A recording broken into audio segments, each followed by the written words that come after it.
how has China reacted so far? Is there still a danger that they handle the protesters with a heavy hand?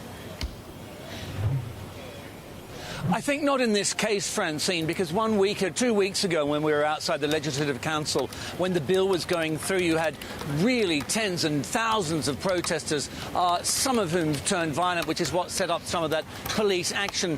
But the protests that we've seen since, even the 2 million people who came into the streets, were very, very quiet, and the police have been very careful not to actually get in their way or to cause any violence. So I think we can be pretty sure there won't be any of that sort of activity here tonight, Francine. David, can you extrapolate forward to the weekend where we could see larger protests than the some 10,000 today?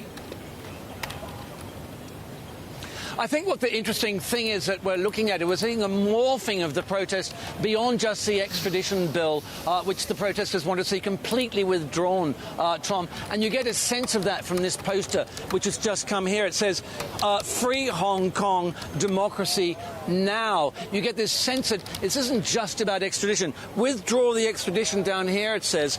Bring back our freedoms, it says. But this has morphed really more into a discussion about that democracy that the Hong Kong people feel that they were promised by the British when the British and the Chinese agreed to hand the former British colony back to China 30 years ago, and they never really got. This was at the nub of the 2014 protesters. Very quick, I'll tell you on the back, we have a letter to the G-20 talking about extradition, but also questions like does Hong Kong deserve democracy? These are the questions that Hong Kong people want the world's leaders to ask Xi Jinping when they see him in Osaka on the weekend.